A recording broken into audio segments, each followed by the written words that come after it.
Okay, counting down 15, 14, 13, 12, 11, 10, 9, 8.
Good evening, everyone.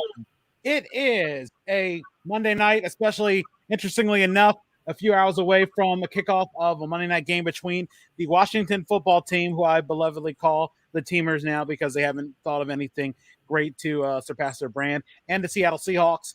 But of course, with a few weeks left to go in the regular season, I wanted to start that one time of year again where you see everybody, starting to think about the visions of the Lombardi Trophy in their head. And this is the first of several of the teams that are going to be vying or who are safely in the playoff race for the NFC and AFC playoffs on the road to the Super Bowl. I am Earl Holland, and here with me to talk about the Washington football team is longtime Washington football team fan, David Cabrera.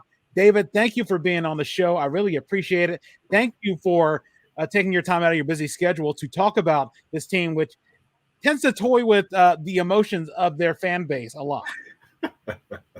Been toying with my emotions for 20 plus years. So my dad even longer. So that is an interesting story. And I know you said it runs through the family. One of the things I wanted to ask you, how did you become a fan of the Washington football team / Redskins / Burgundy and Gold / as I call them, the Teamers? How did that start? So it started back in 99, which coincidentally enough was Dan Snyder's first season owning the team. And ever since the team has just gone. But anyway, 99 was a pretty good year. They won the division. And what sealed, weirdly enough, what sealed my fate as a fan was the playoff game against Tampa Bay. That's like the one game that I remember vividly when I was that young. So we're talking about 99. So that game was like January 2000. So I was 7. And that's probably like one of the first football games that I remember vividly. And I just remember they had a chance to, I think, tie or win it. And it was a bad snap. And I remember sitting there with my dad after the game. And I was like, man, this is how it feels. This sucks. But hey, this is awesome. Hopefully we get to do this next year. And waited not a very long time, but had to wait until Joe Gibbs came back to experience playoff football again. So, yeah. Before I digress for a second, it makes me think of being an Orioles fan in 1997. I'm thinking, ooh. Yeah, that run, the Indians knocked him out, and playoffs are a crapshoot. I'm like, yeah, they'll be back next year. And then it was 15 years till they made the playoffs. But, that's how it is with any long-suffering fan base of any sport where you think they're right on the precipice, they're going to be back better than ever, and then there's so much futility in between those moments. But to you, standing out, what is your most memorable moment as a fan of the Washington football team? Man, that's a good question. Part of me wants to pick either the 05 or the 07 seasons just because of those, very miraculous playoff runs, run toward the playoffs, especially 07 with the death of Sean Taylor. But the 2012 season was exciting. I mean, 3-6 was much like this season. He started 3-6 and then, reeled off 7 straight wins to get to the playoffs. But, that being RG3's rookie year and him being drafted number 2 overall and him starting right away and having success. And then unfortunately being injured in the Baltimore game. And then he came back and played decently enough on one leg. And then the game against Seattle, thought we had that game won. And then he messed up his knee again and ultimately tore his ACL. And then the defense couldn't stop Russell Wilson and Marshawn Lynch. And funny enough, like you mentioned at the top, the quarterback that Washington has to face tonight is still Russell Wilson. And he's been giving them nothing but fits ever since he's entered the league in 2012. But as far as most memorable year, 2012 really sticks out to me simply because of RG3. And I can't forget Alfred Morris. Alfred Morris was balling that year, and the defense was so-so, but they made enough, great plays. I mean, the Thanksgiving game against Dallas stands out to me as well. So, yeah, the 2012 team for sure. Expectations coming into the season, again, reeling off a winning streak to make into the playoffs. Everybody can say what they want about that finale against the Giants, but the fact is they made the playoffs and they gave Tampa Bay a scare. Taylor Heineke really coming from obscurity and starting in place of Alex Smith and leading them to really close defeat. I know no one ever wants to take moral victories into account, but really there's a lot of thoughts and momentum going into that season. But what were you expecting coming into the year? Did you think it was a fluke? Did you think, okay, we won it in a division where Philadelphia was bad, the Giants were horrible, Dallas was missing their quarterback? What were your thoughts on the season? I knew that Dallas was going to be back simply because Dak was back, and anytime that Dak is the quarterback and he stays healthy throughout the season, Dallas just has success. I mean, it's been proven every year that he's been healthy. So as far as expectations for the teamers, as you like to call them, I was thinking like 9-10 wins.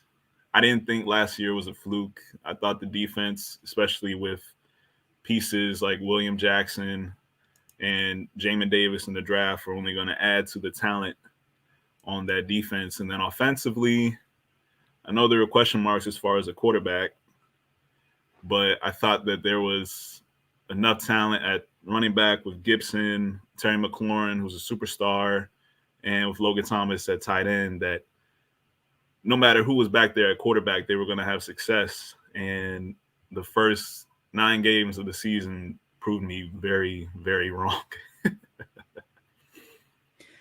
Was there a particular point in the season that you were confident that Washington's going back to the playoffs? Was there a particular game? Was there a particular moment that made you optimistic? These past 2 games against Tampa Bay and Carolina have slowly brought up my level of optimism. After the Broncos game, my expectations for the season were very low. I was thinking maybe even 2022, we need to start looking at quarterback and, getting rid of the offensive and defensive coordinator. But whatever they did during the bye week just has paid off in spades these past 2 games. I mean, limiting Tom Brady and that Buccaneers attack that I think besides Dallas, I think they were like the number 2 scoring offense in the league. And, the defense was able to shut them down. And that was in most of that game, they didn't have Chase Young, who tore his ACL. And offensively, they're able to run the ball, and Taylor Heineke was able to pick his spots. And they were able to duplicate that again against Carolina. And I think that was a formula that worked for them last year. And I was hoping they would get back to it. And, these past 2 games, they've just relied on the run and have just kept big plays to a minimum. They kept everything in front of them. So we'll see how that works out tonight against Russell Wilson and that high-flying Seattle attack. What was the point in the season where you were about to say it's a code red game, as taking the words from Jay Gruden? Oh, gotta love Jay. Like I said in my response just now, the game that was really a code red game was the Broncos game. They just didn't have any life. I mean, the defense was playing well, and offensively, anytime they got inside the red zone, they just couldn't do anything. And Taylor Heineke was airmailing passes all over the field, and they just would not stick with the run. I didn't understand it. You got to run the ball in order to set up the pass. I mean, that's a tried and true, statement. So my feelings, my sentiment after that Broncos game were very low as far as them having a chance to make the playoffs or any type of noise going into the second half of the season. In the case that Washington gets hot again, makes the playoffs, who do you feel they match up the best with in the NFC? Man, match up the best with. Let's see. So if they were to make the playoffs right now, they'd be the 7th seed. I think even though they've gotten hot, they match well with Tampa. They match well with Tampa Bay. That's the one team that, for whatever reason, gives Tampa Bay fits. Well, besides New Orleans. They have a defensive line, even though they don't have Chase Young and Montez Sweat, that can get to Brady. If their corners can stay physical with Mike Evans and Chris Godwin and all them guys, defensively they can win. And I know Tampa Bay has a very, very stout, they're very stout against the run. But, in the past 2 games that they've played Washington, Washington has had, we've had success running the ball on them, and Taylor Heineke has made enough plays to win the game. And when you think about Logan Thomas and Curtis Samuel coming back tonight to an offense that's, that's propelling up, that's on the upward slope, that's exciting. And, as far like your question. So as far as a team that they match up well with, I would have to say Tampa Bay. And, it's going to raise a couple of eyebrows. But again, in the playoffs last year and the game this season, Washington has played them pretty well. So, who in the NFC playoffs would scare you as a Washington football team fan? I know close calls against Green Bay. A lot of these other teams don't look as invincible as people may think. But to you, who gives you the scares? Is it Dallas? Is it the Rams? Is it the Cardinals? The Cardinals. The Cardinals scared the bejesus out of me. Cliff Kingsbury is very innovative. Kyler Murray is going to come back into the fold. He's just a dynamic player, running the ball, passing the ball. DeAndre Hopkins, Nuke, my goodness, that guy's a baller. AJ Green, Rondell Moore, Zach Ertz, who in Philly gave Washington so many nightmares. And then defensively, they got so many ball hawks, most of them underrated. When people think of the Cardinals defense, you think of Budda Baker and, on the D-line, Chandler Jones. But, there's some unheralded guys in the secondary. So guy I can't think of right now. That's why they're so unheralded. But as far as one team that I'm scared to play in the playoffs would be Arizona. And if we get that 7th seed, and we have to go to Arizona, that'd be a tough task for sure. It's been, I guess, a part of the Washington football team culture basically since the early 2000s. Struggle out of the gate, maybe be mediocre, get to middling levels, and then come week 8 or 9, start running on a streak. It happened during Joe Gibbs. It happened during Mike Shanahan. It happened during Jay Gruden. It happened last year with Ron Rivera. What is the issue that causes them to start out slow out of the gate and then have to play catch up for the rest of the year? It's just, my goodness. Well, in the Joe Gibbs years, it's just been slow starts offensively, just trying to, and I think overall, just slow starts offensively have just plagued the team. And too much has been asked of the defense. I mean, this year it was just a complete garbage fire on both sides of the ball. I don't know what happened there. But as far as historically, Gibbs, Shanahan, Gruden, and now Rivera, there just has to be a way to find some sort of consistency offensively. If you're going to run the ball, run the ball. If you're going to pass the ball, don't pass the ball all the time. You're not the Rams or the Buccaneers or one of these offenses that, you can pass the ball around the yard and you have a quarterback that's, top tier that can do that for you. So as far as what to do next season to get off to a better start, just keep things simple offensively. Just run the ball. And if it doesn't work out, try to get creative, but not creative to the point where you're committing penalties or doing dumb stuff that puts your defense behind the 8 ball. So that's my answer. Going to the predictions for the Super Bowl. Who do you have coming out of the NFC? Who do you have coming out of the AFC? Who wins it all, and what's the final score? As far as the NFC, until this man retires, I'm going to pick Tampa Bay from the NFC. They've gotten on quite a good streak here. I mean, yesterday against Indianapolis, I was able to catch the last bit of it. But there's just something about having Brady under center that just galvanizes the whole entire team. I mean, Fournette, 4 rushing touchdowns. The defense was able to shut down Jonathan Taylor for a majority of the game. So as far as the NFC, Tampa Bay. AFC, whew. Part of me wants to pick Kansas City simply because I feel like they're back. Patrick Mahomes has made some adjustments. He's tried to make the game simple offensively. Defensively, they come alive. Chris Jones is a monster. He's an underrated pick for me as far as Defensive Player of the Year. So right now, November 29th, I would have to go with a Super Bowl rematch of Tampa Bay and Kansas City. And a final score would be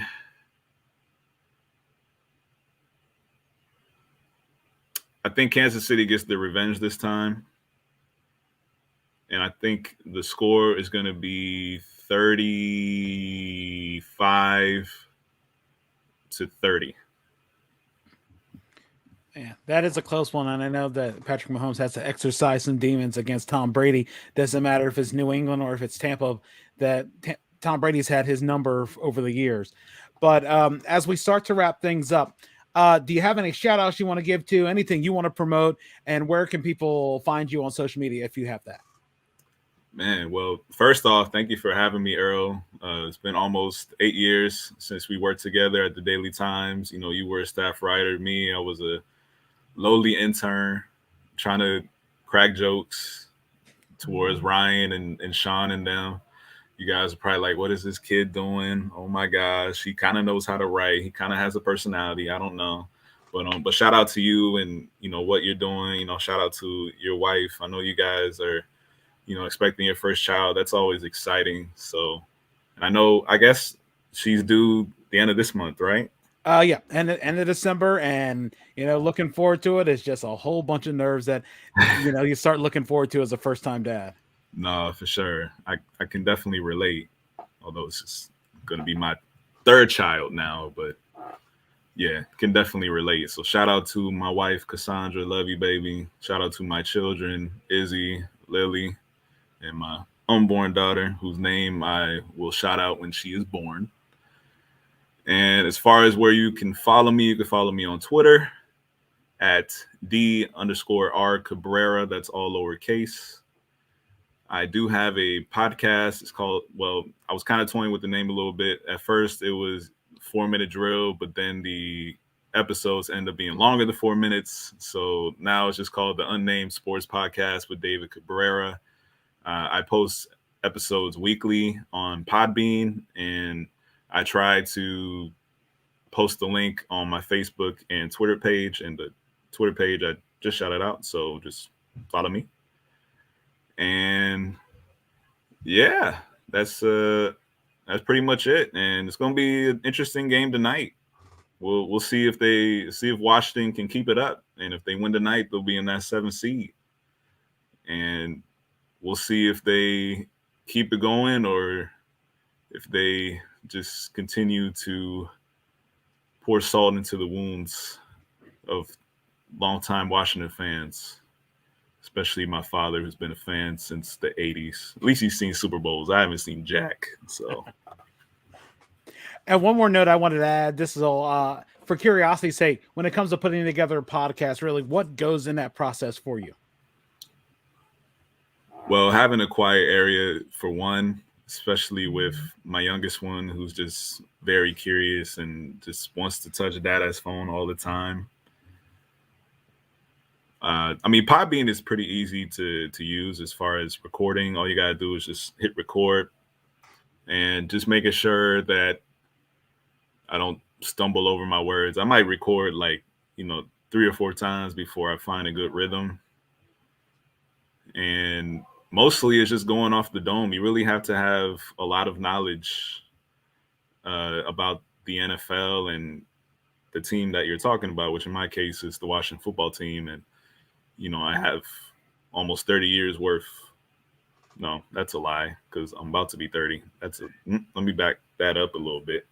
I have almost 20 years worth of knowledge, from myself and then interactions with my dad and him talking about the glory days. So, yeah, the one thing I've always noticed when it comes to podcasts and things like that, everybody has their own stick, how they do it and their own routine.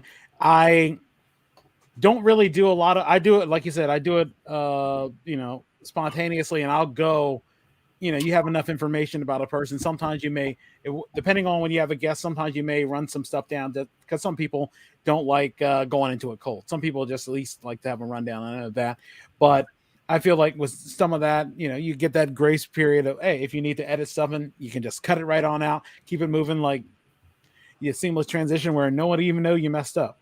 And I know it's like we always learn from all different broadcasting aspects. Sometimes you keep going and intentionally, even if you mess something up, you keep going, act like you knew what you're saying because, hey, it doesn't stop the people on ESPN or Fox anyway, and they still do it.